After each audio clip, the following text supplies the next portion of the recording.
You might have heard about children in Gaza going missing, kidnapped by Israeli soldiers. It's so evil, it sounds utterly absurd. But Israel's done this kind of thing before.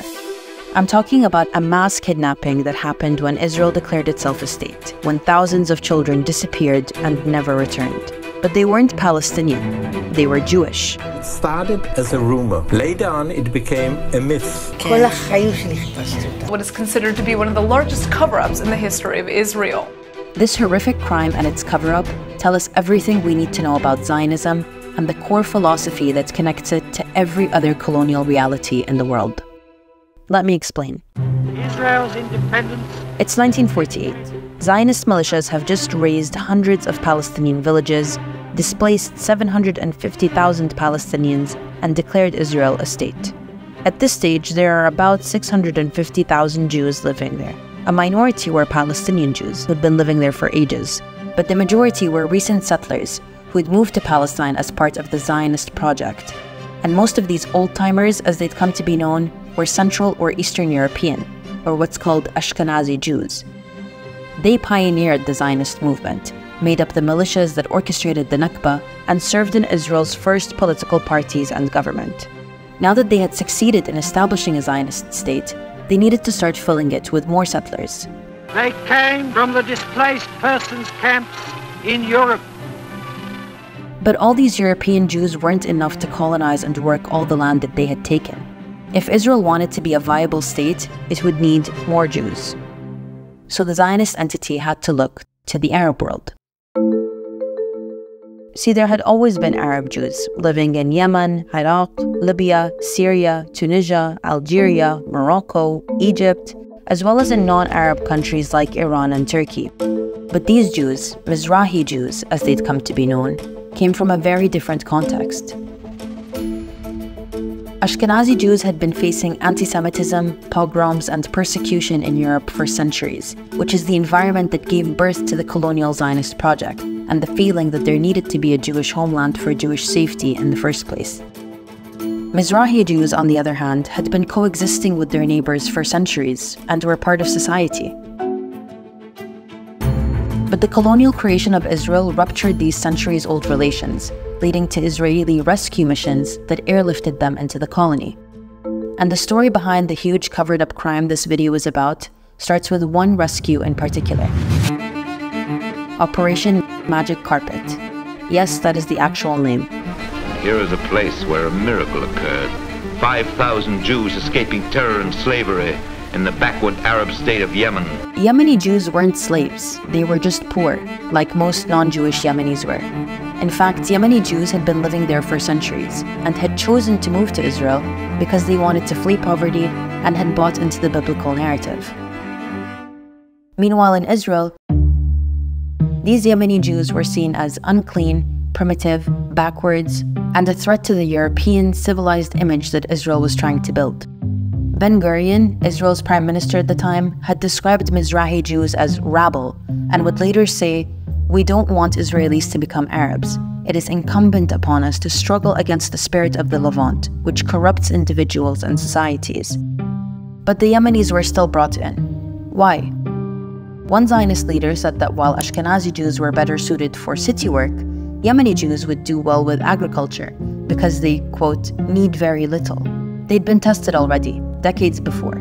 Yemeni Jews had been brought in by early Zionist settlers when they realized they couldn't work the land well, and they had glowing reviews. Hence, Operation Magic Carpet. Israel took what was essentially the mass import of cheap labor and spun it into an Orientalist white savior story of rescue and redemption. And with each step you pass from the dark ages to the present century, from bondage to freedom. This racist, supremacist attitude Ashkenazis had towards Mizrahi Jews sets the scene for what happens next. These are the absorption camps where almost 50,000 Yemeni Jews were sent once they arrived in Israel. Tent cities with awful sanitation, where their belongings were taken, they were secularized, and forced to adopt new Hebrew names, abandon their languages and their culture. Ben-Gurion said, "The aim of the government is to inculcate the Yemeni immigrant with Israeli values to the point where he forgets where he came from." So Yemeni Jews were seen as people who needed to be civilized into the Israeli way of being, but at the same time, as a people who would, quote, never fully achieve modernity.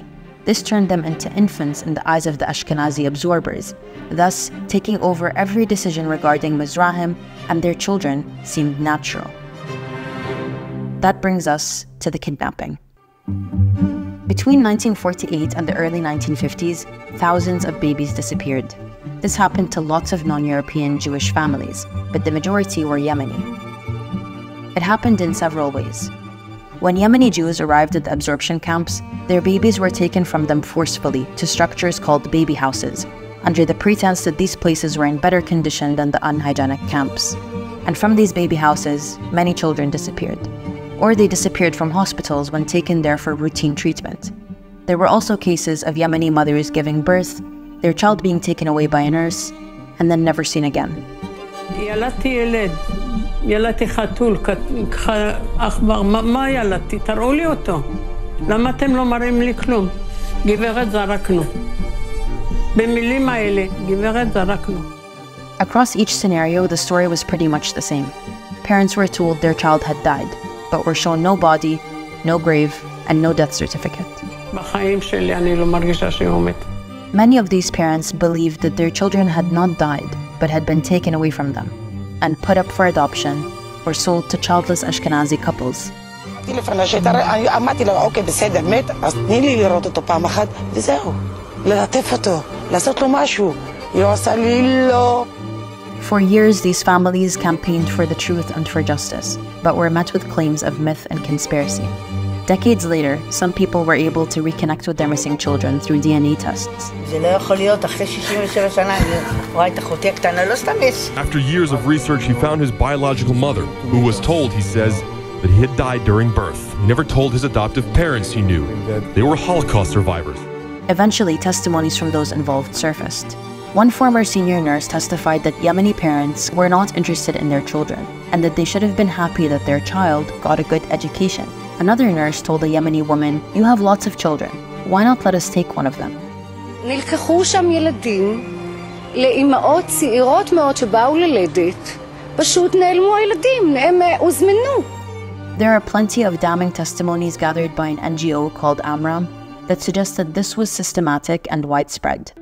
And yet, 3 different government commissions over the course of decades claimed that most children had died, and that there was no evidence the state was involved. During one of these investigations, requests for birth and burial records disappeared, reported to have been destroyed by fires or floods. That coincidence was not investigated, and hundreds of thousands of documents from that inquiry were then classified. Only in 2016 was this issue finally acknowledged at the state level. White people met here colored people and were supposed to be the same nation. They saw them as a problem that needs to be solved, and part of the solution was to take the children out. They will have a better life. Their identity will not be Middle Eastern. They will be sort of Europeans with dark skin. It's a horrifying story, but it's not unique. Colonizers across the world have done this.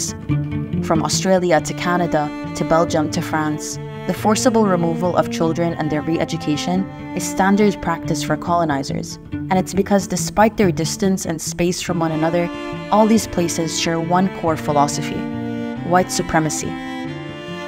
It doesn't matter that the Mizrahi Jews were also settlers there to colonize the indigenous Palestinian population. They weren't white, and that made them vulnerable to their own cultural genocide. The story of the Yemeni children speaks to the only core principle of Zionism that matters, that it is inherently racist and violent against Palestinians and Jews alike. Zionism was invented by victims of white supremacy as their own version of white supremacy, where they could hold top rank. This story is just one of many that shatter the myth of Israel as a utopia and safe haven for Jews. Mizrahi Jews were safe before, and endangered upon their arrival to the white supremacist colony that saw them as nothing more than a primitive labor force. And that's the other thing that needs to be mourned in this story, the identity of the Arab Jew. That's at the core of why they were looked down upon by European settlers. because before being Jews, they were Arabs. The word Mizrahi, meaning Eastern, only serves to cover up this reality, that these were Arab Jews who culturally, linguistically, historically, had more in common with the Palestinians they were colonizing than the white settlers they were doing it alongside, or under. And so a system was born to keep them subjugated and dilute them of their culture, so they'd be far removed enough to see Palestinians as more of the other than the European settler who had always seen them as inferior. And so when we hear stories about Palestinian children being kidnapped in Gaza, this is not surprising. This is the extension and continuation of a long-held policy that the Zionist entity was built on. There's more details to this story that I didn't get to. If you're interested in learning more, you can check out our Patreon for more information.